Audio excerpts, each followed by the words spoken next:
Hello and welcome to the third episode of Ultrascape Podcast. I'm Beccy Waters and I'm joined by Josh Ibbett. Hello, how are you?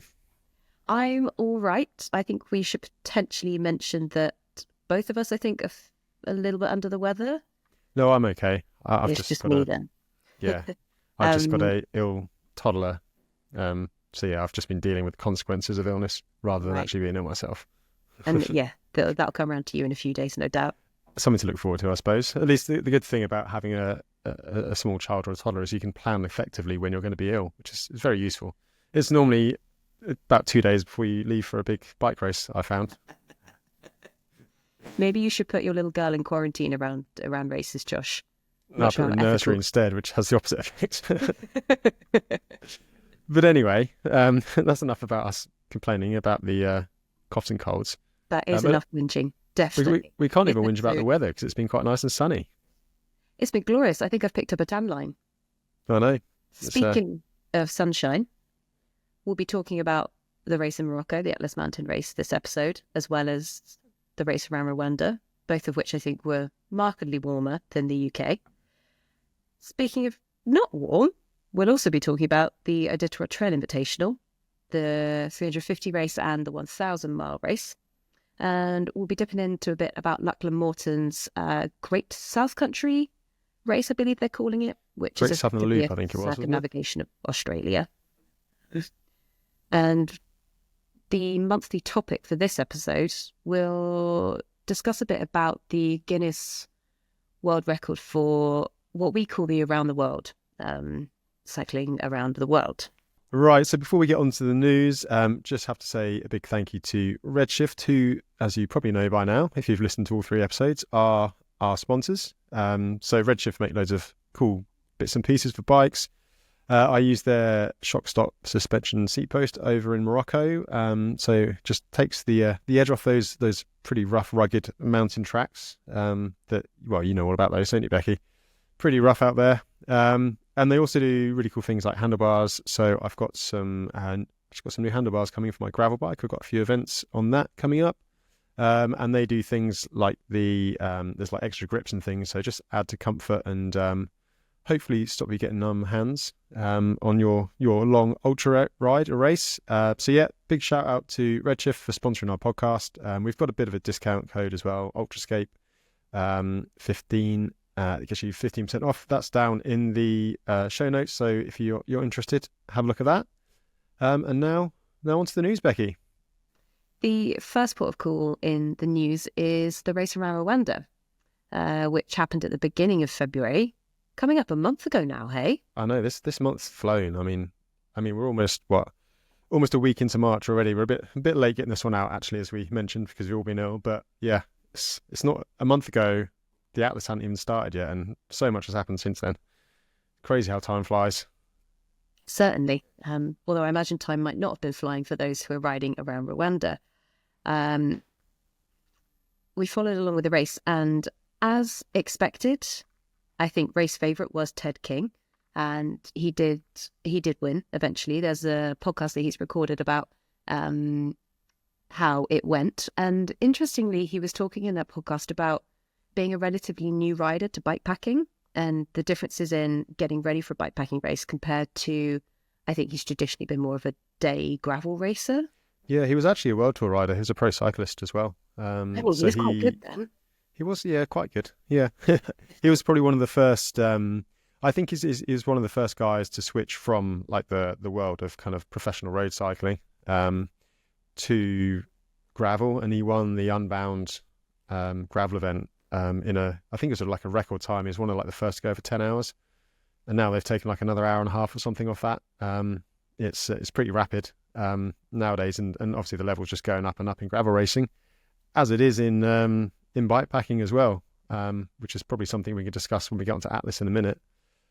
So yeah, he's got some pedigree. Another rider, Lawrence Tendam, was also in the race around Rwanda, and again, he's an ex-World Tour guy. So yeah, I guess the ex-World Tour guys all retired to gravel, and now they're getting their asses kicked in gravel, and now they come to bikepacking and kicking our asses, and the level's just going up and up and up. So yeah, Tedkin won. I just don't know how quickly he did it. But there were some route changes as we discussed last year, because there's been a bit of unrest around the border with Congo. So yeah, the timing is probably there's probably not going to be too much difference. I think the organisers did an excellent job of equalising the traditional route and then this last minute route to avoid the border with Congo. But there's one thing for sure. I've been out to Rwanda a couple of times, and it's basically going to be very hilly. It's called the Land of a Thousand Hills, and there is there's a reason for that. The World Champs is there this year, isn't it? Hopefully. Yeah. So that's in stability, September.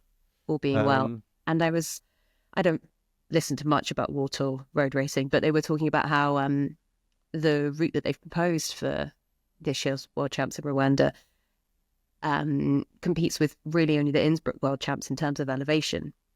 Yeah, well, they had the Tour of Rwanda on. I think it's just after the race around Rwanda, which is kind of like their stage race, and I think they basically used that as a dry run for the World Championships. The final stage was meant to sort of mimic the circuit in Kigali, but unfortunately it rained so much that they cancelled it. So it's it's going to be interesting. Not being the correct description there, Josh. Yeah.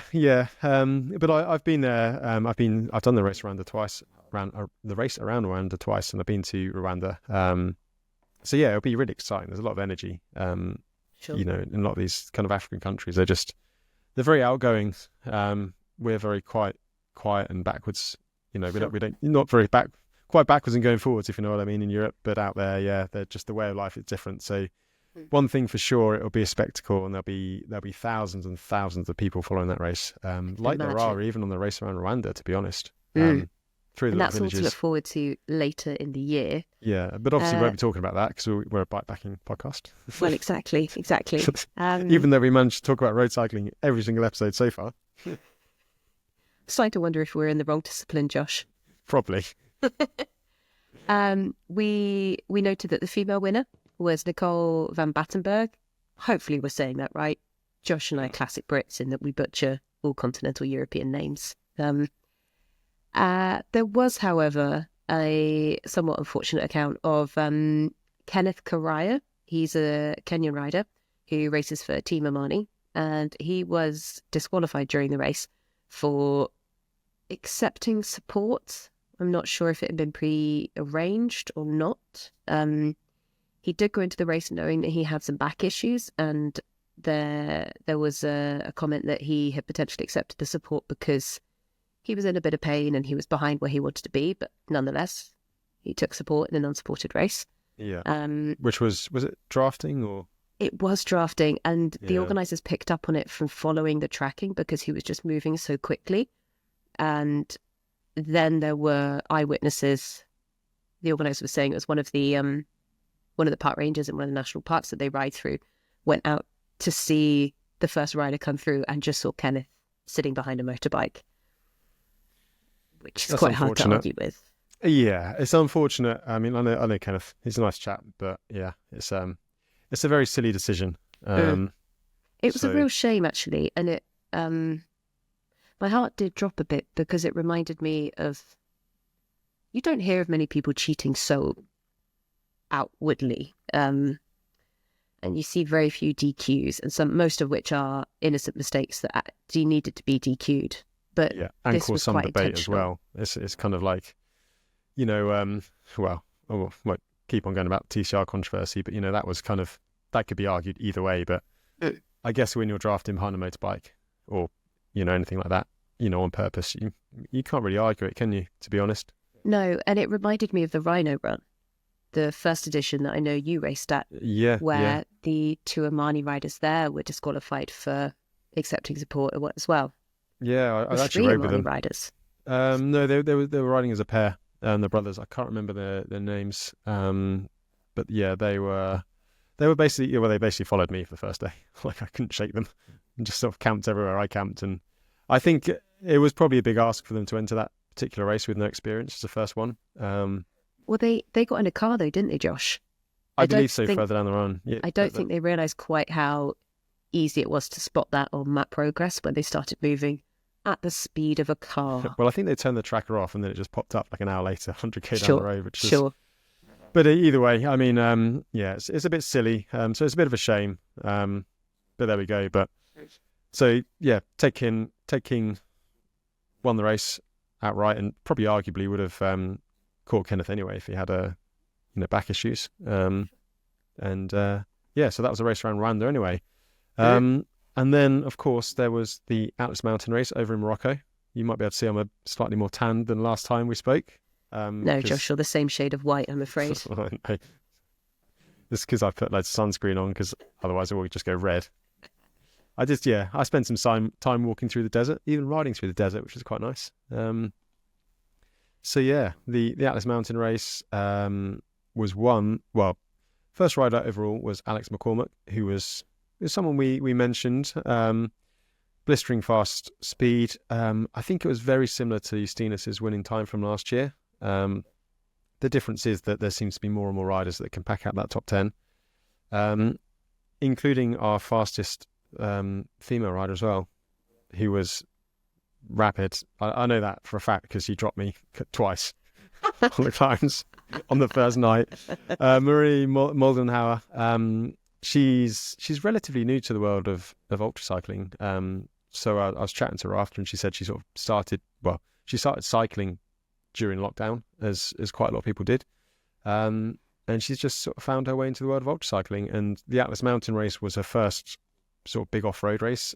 She did very well at the Bright Midnight last year, and again was pushing. I think she was pushing like the podium at some point. Was she fourth overall? I think out of everyone, fastest woman. She was battling again in Atlas, and ended up, I think it was 8th overall in the end. But that top 10 was packed. To stand 8th overall in a race with competition like that is astounding. I would say that, having ridden the Atlas basically 3 years in a row, almost, the level is just going up. It's like the fastest guys aren't too much faster, but it's just there's like now 20 people that could finish in the top 10. It made for such exciting dot watching, especially when you know that the Atlas Mountain Race typically goes out really fast. Yeah. The race doesn't really start until halfway through because people just keep pinging off. I checked out the checkpoint arrival times, and it was something like, I don't know, 8 out of the top 20 who arrived at the first checkpoint actually finished.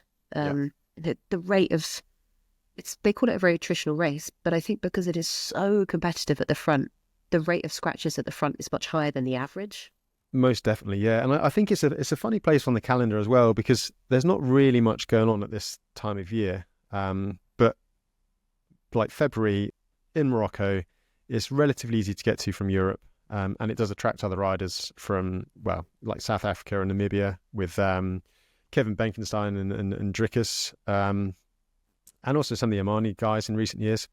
But there's just a big pool. People are fed up with winter in Europe, and it all looks very nice riding around Morocco. Like the photos look amazing. It looks beautiful. But what they don't tell you is how savage that race is. It's one of the most brutal races. And like you say, I think that's kind of represented by the dropout rate. And for me, like the halfway point is pretty much the old Colonial Road, which is this really quite remote, rugged old military road that's now disused. And that's where you see people crack. Sure. Or have issues. The scratch rate for this year was about 44%, according to Map Progress, which is relatively high for a bikepacking race. You often see statistics like that around inaugural races, perhaps, where people have underestimated the route or they've underbiked.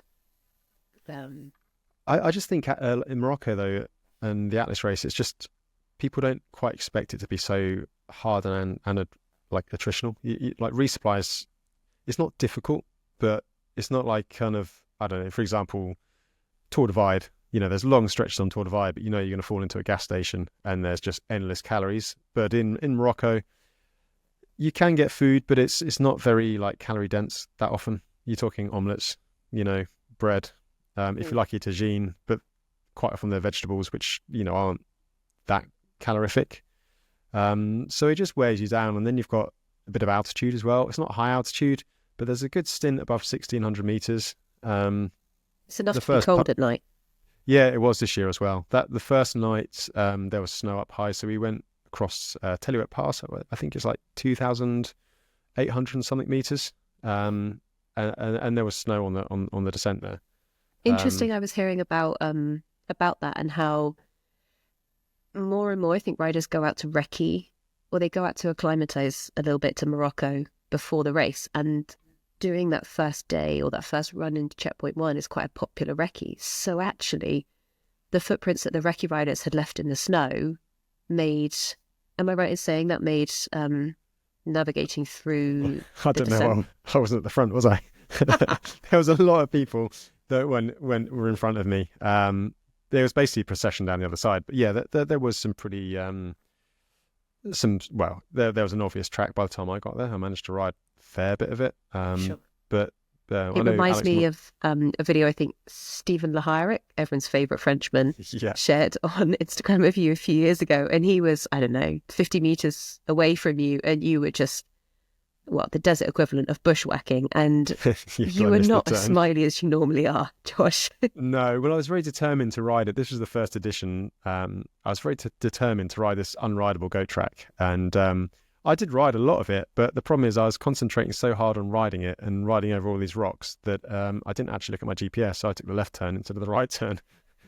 And then I had to just walk up this almost vertical slope to get back on track. And obviously Stephen was there to document the moment. So unfortunate. I think anyone else would have let you to work that out on your own in private, but not Stephen Lahiric. No. So basically I ended up doing more hike bike than even the people that walked the descent. But this year was interesting, and I know a few people. So Alex McCormack and Maureen Golfman, I know for sure, rode that beforehand. But they rode it during the day, and conditions are very different in the day because basically the snow melts. So there's a lot of like water on the tracks, and then it just turns to peanut butter mud. But by the time we got there, we got there maybe, I was at the checkpoint at 3 a.m, so probably about midnight at the top, and it was below freezing.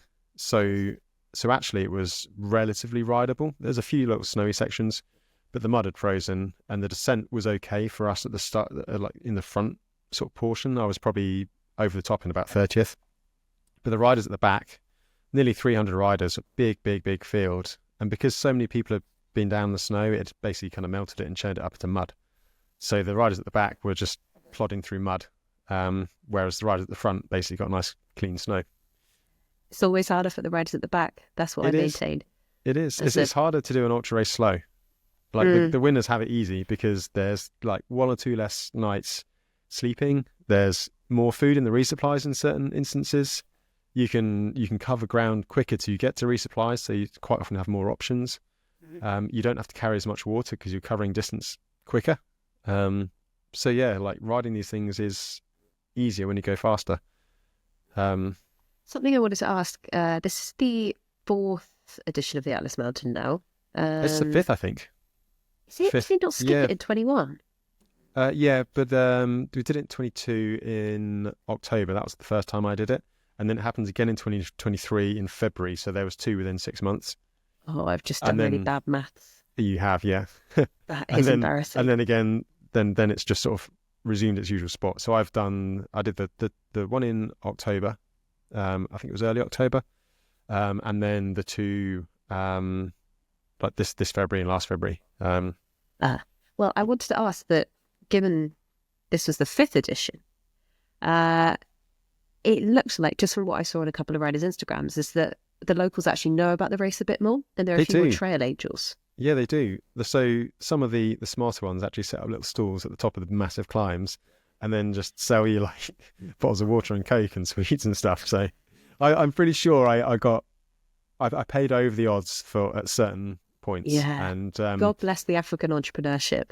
I mean, you can't really knock it. And you're there. I mean, we're basically just on a jolly, and we're pretty rich to be able to afford to go and do that in the grand scheme of things.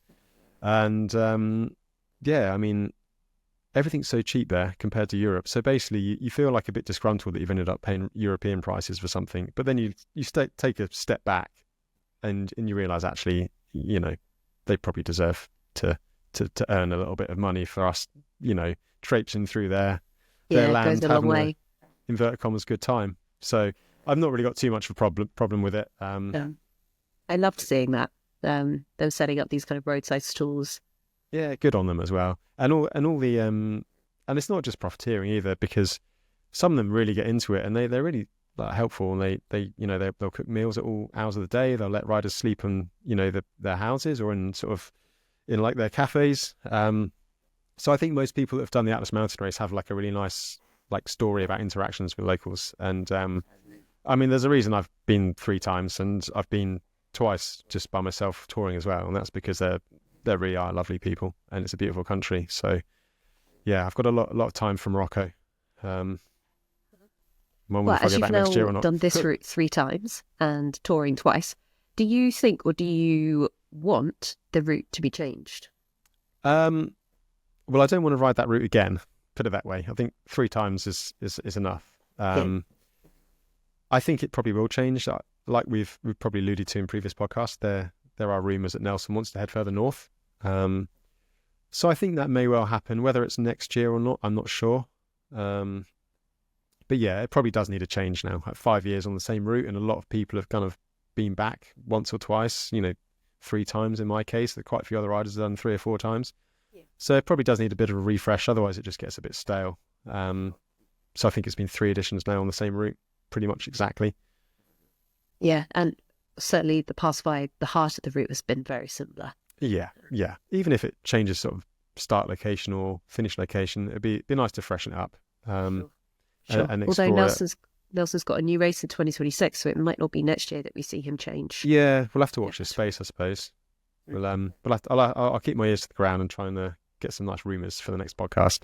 But a rumour I do have, well, I think it's semi-factual. The rumour on the street at Atlas was that the new race in Turkey will be in that October slot. So that's something to look forward to next year. So if you fancy a nice holiday to Turkey next October, then you might have an opportunity for a first edition, which will be good. And I bet that sells out too. I bet that'll be packed, and good to watch as well for the dog watchers. My other question is, have you ever been beaten by a girl before? Yeah, loads of times. Yeah. I mean, can't be really angry. I mean, Marie was so fast. So, but it's the highest a woman's ever finished in Atlas Mountain. I think probably Cynthia... the most competitive field as well. Yeah. So I think like Marie is, she's a phenomenal cyclist. To be honest, I think she could probably do well in like women's professional cycling. I think she's just got the build and the power and the determination. Is that what you're telling yourself because she chopped you on the climb twice? No, I just know that. The thing is, I'm not actually getting, I'm probably about the same level as I was last year. And I'm not getting much slower, maybe a little bit, maybe just sleep more, but I'm just gradually going down the result sheet. So I think that's just a reflection of the growth of the sport and the amount of people kind of, or like people now see it as like a legitimate discipline to be competitive at, whereas maybe before it was just a bit of a gimmick. So yeah, the guy that came second, I know for a fact that he's done well in like the European Marathon Mountain Bike Championships and things like that. So yeah, I mean, Alex, he's got like almost world tour numbers, like power numbers, like 400 watts at threshold, which is quite a lot. That's like 100 more than me. So how can you compete with that? I mean, it's pretty much impossible unless he cocks up. But there's more and more people that are world class and entering these races, which is, I guess, good. Absolutely, really exciting. It was so brilliant watching the race again, and I forgot how exciting dot watching can be when you turn your phone on at work and have a quick look, or you run to the bathroom to check the dots. I'm not that enthusiastic about it, to be fair. But then I didn't really have a proper job either, so. It was brilliant, especially in the early bits of the races where you were all so close. And well, even racing, to scratch, pyong, pyong, pyong. You always see people. It's kind of, it almost makes it harder in a way, and it probably does mean that's why there are more scratches, because there's always someone in front of you, always chasing, or behind you. You always see someone. It always you see people at checkpoints. They're rushing and they're not buying enough food or water, or they're just absolutely exhausted. And you can almost go there and think, oh, you're going to scratch. And some of them do, and then there'll always be a few that come from sort of behind who've actually ridden sensibly. So yeah, it was a good event, good race. really great winners, Alex McCormick and Mariah. So yeah, it'd be interesting to see. Although Mariah's just she won that race, and now she's I think she fell over skiing or something and broke her kneecap. Oh shit! I saw on her Instagram the other day. So hopefully she makes a good recovery. It's a very similar injury to the one that Sofian Sahili had a while back, and he came back and won like 3 Silk Road mountain races in a Tour Divide. So it's not the end of the world. It must actually improve you, I reckon. Whatever they put in your maybe. kneecap. But she's a surgeon as well, hey? That was another interesting thing. That she's not, she wasn't a courier like Sofiane, and she has what I imagine is quite a serious, high-pressure job. Yeah, but then I think as well that if you're a surgeon, obviously, and a doctor, you're very well trained, and you can understand, you have an understanding of the body and how it works and what's happening to you. So I think that must be a benefit when you're kind of, putting yourself in situations. You're getting dehydrated, you can see the signs early, and you can adapt to it. And I think a basic kind of human anatomy knowledge is probably very, very beneficial, even for training. I mean, she obviously trains very hard because she's rapid. So, but yeah. Unfortunately, Maria's broken her knee. So if you listen, Marie, get well soon. And that was an excellent ride. Megan Hackett was the woman who finished behind her, and Megan came in also top 20 overall. So that's the first time 2 women have come in top 20 overall. And she's in top for 15. She was behind me. 19th. Was she? I thought she was the next rider behind me. Oh, maybe not then. No. I'm making that up. Well, she's very close anyway. She wasn't too far behind. Like a couple of hours or so. But she's into the full Nelson, so we'll see her in Greece at the end of May. Yeah, there's a lot of riders actually who are doing all 3 events. So Alex McCormick, Anatole, who we discussed last episode, Megan, myself. Who else is doing it? There's a couple of others as well. So that's going to be a nice little subplot for the season. Yeah, we should work out a way to monitor the times. I think I was chatting to Chris Trees, Nelson's dad. He was saying he might kind of do a little running tracker. So that'd be interesting to see. Yeah, that'd be good. Similar to the Triple Crown in the US. Yeah, basically. So yeah. So basically it's Alex's unless he cocks up. So we'll see what happens. The other notable rides were from 2 single speeders who, there's only ever been 1 single speeder who's finished before. I believe it's Marcus Stitz in the first year. So this year we had Alex Kowalski and Eric House finish on the single speeds. And they released a lovely piece on bikepacking.com only a couple of days after they finished, really. And that's a good read for anyone who's missing Atlas Mountain Race. Yeah, I actually listened to Eric was on the Bikes of Death podcast the other day. It was a bit of an epic, so put aside 3 hours. But I thought we had a rule: we don't name check other podcasts, John. Oh yeah, we can bleep that out probably. But yeah, it's an interesting chat to hear kind of other people's stories. And basically, Eric and Alex, they ended up finishing together. They didn't set out to kind of ride together, but basically on a single speed, when you're riding pretty much the same gear, it turns out if you're very similar fitness, it's very hard to drop each other. So they kind of got 2 days in, they're like, well, I can't drop you, you can't drop me, so should we just ride around and enjoy ourselves?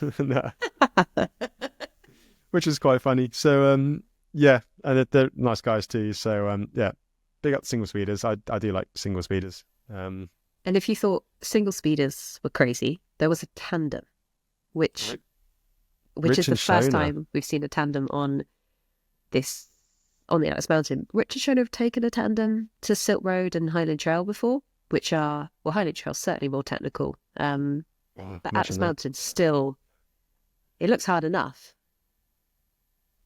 Yeah, hard enough on a normal bike. I'm not sure I'd want to ride a tandem, to be honest. I mean, fair play to them. I mean, they've ridden Silk Road as well, so it's a good relationship test, I guess, as well, isn't it? Yeah, definitely. There is no getting away from each other on a tandem. No, but they finished as well, so well on to those guys. So yeah. That's probably a good time to move on to talking about the Iditarod Trail Invitational. There are 2 distances at the Invitational.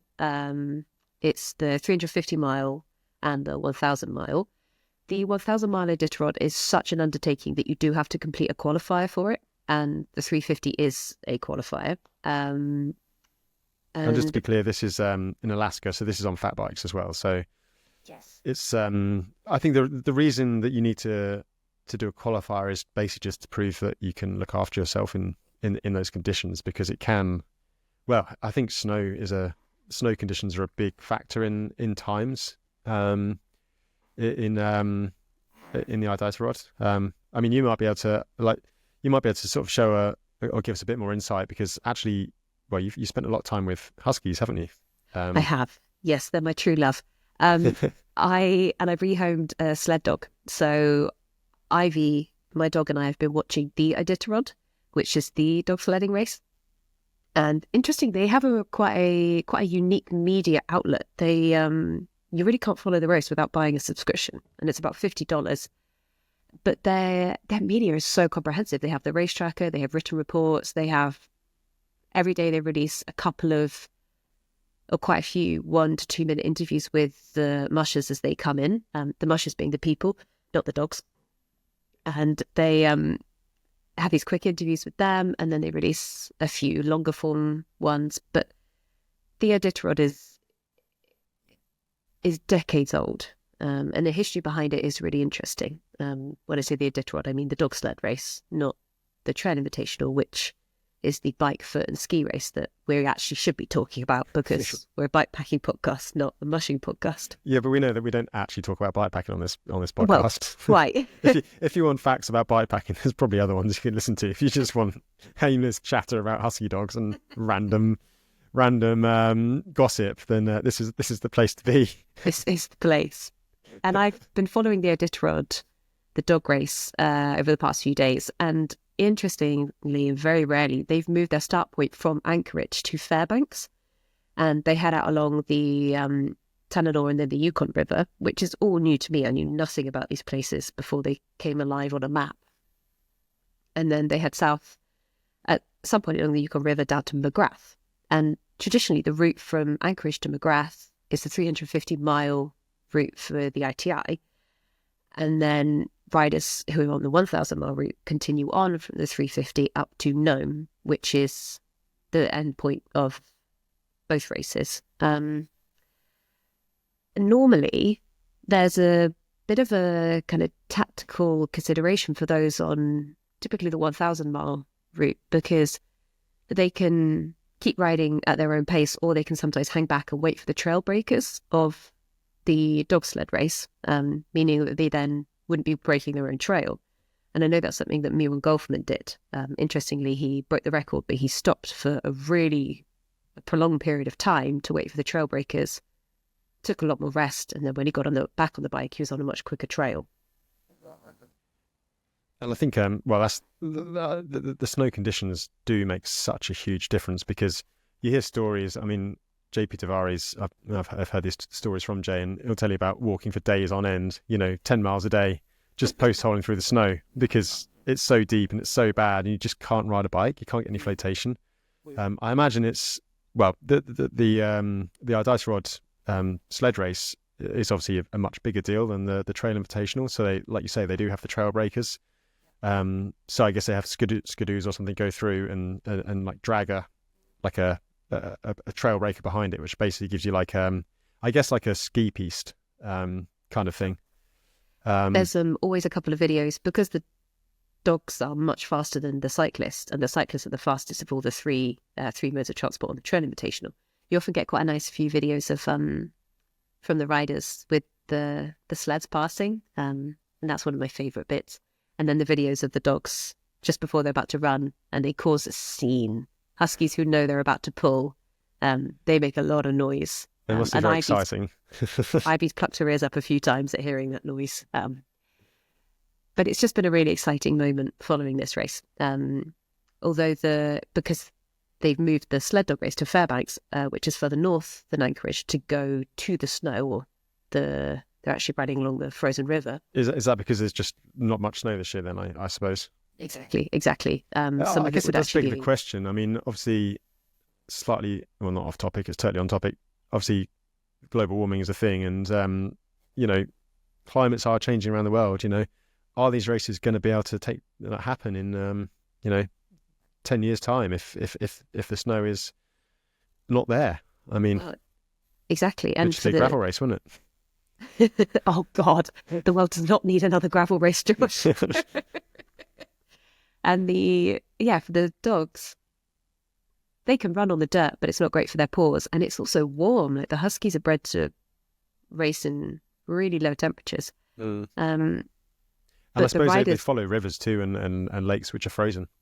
Exactly. So if they're not frozen, then obviously that makes some big areas you can't really cover in the summer. It's pretty wild in Alaska, isn't it?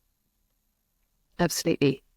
So the riders on the Trail Invitational, they did start in Anchorage, and they had quite a lot of dirt, I think, to start with. So it was quite a fast year for the ITI on the 350, certainly. And you were picking out the riders on the Iditarod, actually, Josh. Yeah. So Lil Wilcox actually was racing. She's done it a couple of times, I think. So she won. Well, she was the first woman on the 350, and the fastest man was Tyson Flaherty, I think you say his name. So yeah, they were the first on the 350, and then the 1000 is still ongoing as we speak. So we're 6th of March at the moment. So Peter Delamere is leading at mile 700.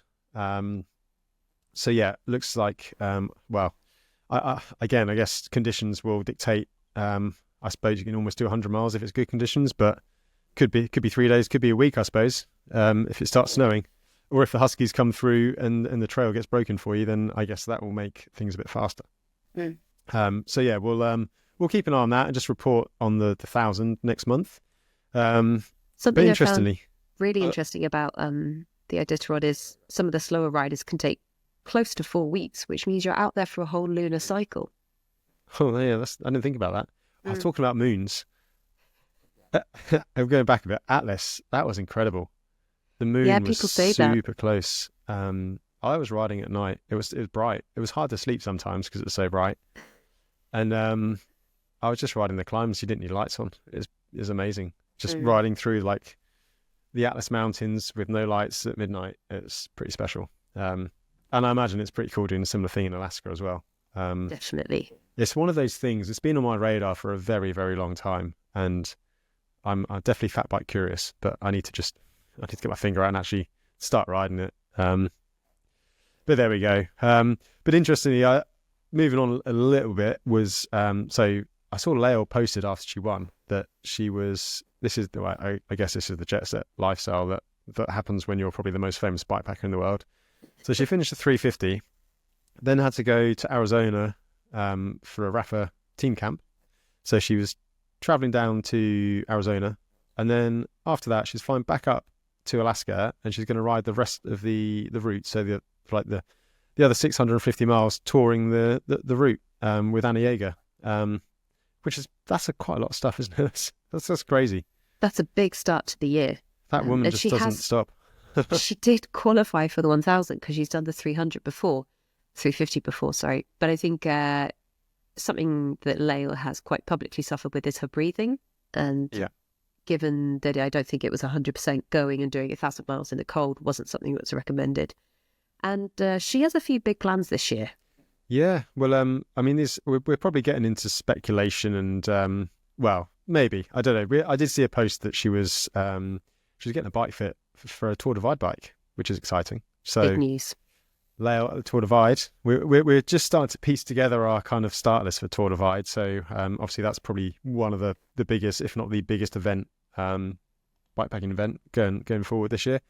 So yeah, it looks like Lael's going to be on that start line, still chasing the official women's record. I think she's got the fastest time, but she did that in kind of August on like an individual time trial. Well, Austin Killips has it. Of course. She reset it in was that an ITI. During the race or an IT? That was an ITT, sorry. ITT, yeah. But then I think Megan Hakkinen last year set the fastest women's time during the Grand Depart. During the race, yeah. So there's a lot of kind of, I think Lael just wants to set a fast time in the Divide, and she's done it a lot of times. So that'd be interesting to watch. And I was also chatting to Robin Gimpele as well in Atlas, and he said he's definitely going out to Tour Divide. So that would be interesting to see, like some real fast men probably pushing for that. Well, he's going for the record. He said as much. So that'd be interesting to see as well. So yeah, Tour Divide's going to be interesting. But then back to Lael. Obviously, we've got the 100 Women initiative in the Transcontinental race, and I've heard relatively strong rumours that Lael is also racing the TCR. So it sounds like she might be finishing Tour Divide and then travelling to Europe, and then almost immediately, certainly probably 2 or 3 weeks before the start of maybe 3 or 4 weeks before the start of Transcontinental race. That's a big hell of a turnaround. Yeah. I thought Sofiane winning the Tour Divide and then doing Silk Road was tight, but actually TCR's 2 weeks before Silk Road. Something. Well, I guess it. I guess it depends how quickly she finishes Tour Divide, but even so, that race is really attritional. It's not the hardest race in the world in terms of terrain, but it's just the length of it. And I know I was broken when I finished it in 2019. So yeah, it'd be interesting to see Lael. That will only give her about a month's turnaround, I think, to get to the start of TCR. But then this is a very smooth segue. She is used to riding around the world. She did ride around the world last year. So I mean, what's riding in the length of America and then across Europe in the space of 2 months when you can ride around the whole world in 3 months? And funny enough, we're talking about riding around the world next. So this is kind of been it's kind of been kicked off actually by Lachlan Morton. So I don't know if you've been watching the cycling media. He set the record for riding all the way around Australia, and he's just released a film by his brother Gus. It's a really good watch actually. If you've got, it's almost 2 hours I think. So if you've got a couple of hours, it is a good watch. And that just got us speculating. Was that a warm up for riding around the world? Do you think that that's something that Lachlan would want to do? That was really interesting because what's notable, I think, about the men's and the women's races is that, I mean, this bit gets a bit debatable. Mark Beaumont's record for around the world is a supported effort. He had an RV with him. He had like a performance manager. He'd get massages, he'd cook the food. He had a bike or someone who could also do bike mechanics. Whereas the women's record is currently held by Lael. And while she did ride with, she was bikepacking, her wife was following along to take or make podcasts and take videos. I suppose she was like supported to a lesser extent than Mark Beaumont. Certainly. She didn't have everything sort of handed out the window to her all the time, like Mark. It was and he's got no kind of qualms about saying, it was a fully supported record. I was trying to go as fast as I physically could. Whereas Lael was, to be honest, just seemed like she was out for a nice time. She always seems pretty happy and meeting a lot of people. So Mark's time was set in 2017, and being a fully supported record, it got me thinking that the barriers to riding it are no longer just being able to take, he was 78 days, so a couple of months away from your real life, but the financial barrier to doing a supported effort around the world is enormous. Yeah. I mean, if you're just doing yourself, it's going to be pretty expensive. Just think of those flights, cost of flights at the moment, and then I guess visas are expensive. For certain countries certainly.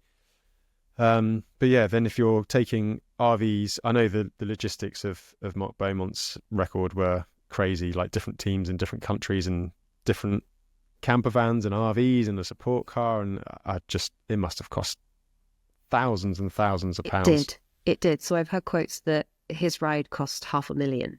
I can imagine that. And if you're looking at $500,000, that's corporate money. You're not getting that out of bikepacking sponsors. Yeah. He has big corporate sponsors. It does make you wonder though. Like Lachlan Morton, obviously, he rides for the EF Education Pro team, but he's not fully integrated into that team. He basically he rides essentially in their jersey and is on their payroll, but does his own thing. He's just managed to carve a real nice niche for himself, which I think is great. And it does make you think, would it be worth it for his sponsors for him to break that record? I mean, it probably would be a big deal. Huge. I And mean, they're not going to win the Tour de France anytime soon, so it probably would be a bigger deal for Lachlan to set a record like that. it got me thinking about who actually, not just physically, but financially, could go after Mark's record. Yeah. And Lachlan came to mind. And then someone like Christoph Strasser, because I was thinking, if you're used to racing and bikepacking, you're going to struggle to get together hundreds of thousands of pounds. Yeah. So, but if you've done supported efforts where you have potentially prospected corporate sponsors and put together big budget pitches, you're looking more at RAM riders. Yeah. Well, I do wonder sometimes if Christoph has made his way into the self-supported bikepacking world just because the money's not there. I mean, Mark Beaumont set that in 2017, and the world's changed significantly since that record. There's just not the same amount of money around. Everyone's budgets, certainly within the cycling industry, are going down, and corporate budgets are probably not what they used to be. And then you just wonder, is it worth spending that much money on someone to ride their bike around the world? You got to probably think in terms of return on investment. There'll be some spreadsheet somewhere that works it out. And then, of course, do you want to ride around the world? I mean, that's the big question, isn't it? I mean, Exactly. Would someone like Lachlan want to ride around the world? Because it used to be like a massive adventure, like Mike Hall, 2012, like Jenny Graham, 2018. They were just out by themselves, just out there, just exploring the world. And then it's turned, like Mark's kind of just set the bar so high that it's a financial thing to beat it, as much as like a superhuman effort as well. Absolutely. And then, but you've got to want to do it. You can be the world's fastest cyclist, but if you don't want to ride that far, 3 months on the road, if you don't want to ride that far, it's not going to happen, is it? So it'd be interesting to see. What do you reckon? It's also worth mentioning that when Jenny and Mark did it, well, Mark did it in 2017, and then Jenny followed a very similar, if not identical, route in 2018, largely because I think Mark's team had put an enormous amount of energy into working out what is the fastest route around the world. But that route is no longer so easy to do, and it certainly depends on which passport you hold. Politics as well, a big factor. Vedangi Kulkarni went around the world last year, but she holds an Indian passport. And the effort to get the visas that she needed was infinitely higher than that of a European or a North American. But if you compare Lael and Jenny and Mark's routes, they're quite different. Jenny and Mark took a fairly traditional route across Europe, across Russia, into China, and then they flew over to Anchorage in Alaska, I believe. Australia as well, across Australia and New Zealand. They did. And then they went up to North America. And a bit of Singapore maybe as well, like Malaysia and Singapore potentially. Whereas Lael really didn't take in that heart of Asia like Jenny and Graham and Mark did, because of the difficulty of getting visas into Russia and China. And also Lael noted about whether she really wanted to be in Russia. Yeah, I mean, I imagine with an American passport, it's quite difficult. But then it's politics as well. I mean, it's the change of government. Maybe that makes certain passports like better to go into these countries, but it's tricky. It's also boring when you just want to ride your bike around the world, working out which embassies you have to go to, who you have to pay, at what times you have to enter those countries, with what length of visas. Does transit time allow you to get across Russia in that time? It's for some people who just want to turn pedal after pedal. It's not what you want to do. Yeah. So we'll see. I mean, I was talking to Sofian Sahili, and he was on about doing the Lisbon to Vladivostok record, which is essentially it's all the way from obviously Lisbon, which is in Portugal, which is pretty much as far west in Europe as you can get, and Vladivostok is basically crossing the entire continent, probably Asia by that point, by that far across Russia, but it's right on the other side. Mm-hmm. And he was talking about it and looking into visas, and he reckons it could be possible on his French passport.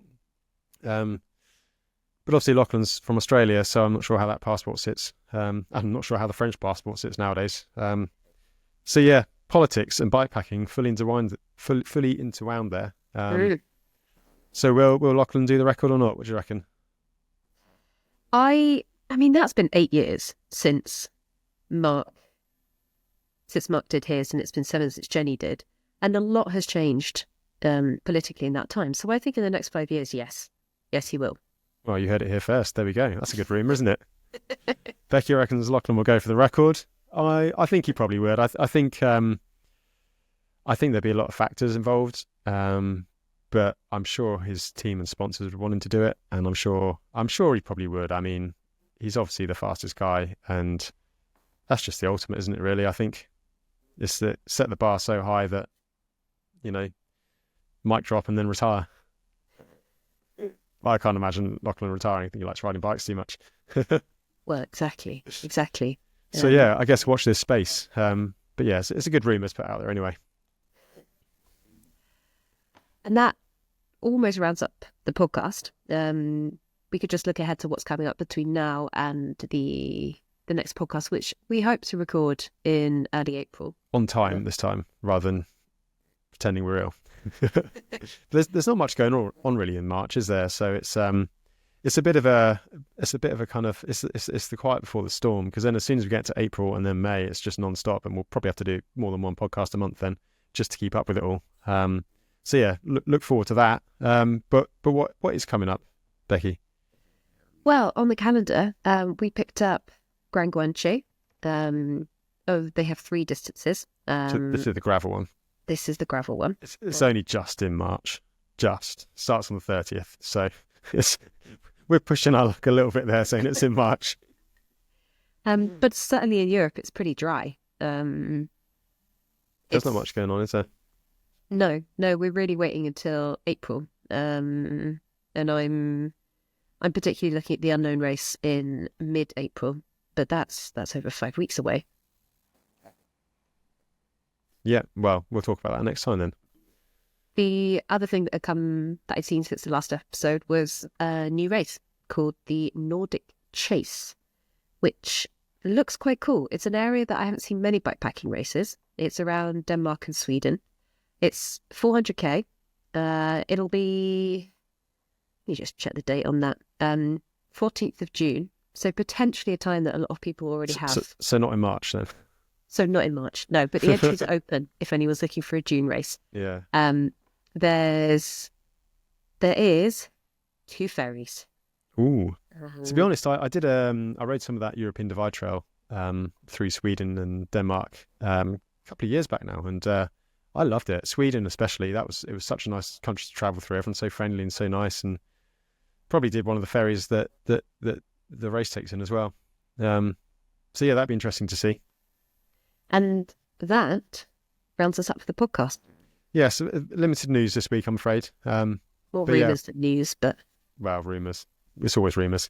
So we'll be back next month, and yeah, we'll be getting very close to the season really kicking off. So thanks for listening. Don't forget to sort of subscribe if you're into it, and download the podcast and give us a big thumbs up and a comment, and tell everyone how good it is, and tell your friends and your mum, and we'll see you again next month. Thank you very much, Josh, and thank you for listening. Yeah, see you soon. Bye.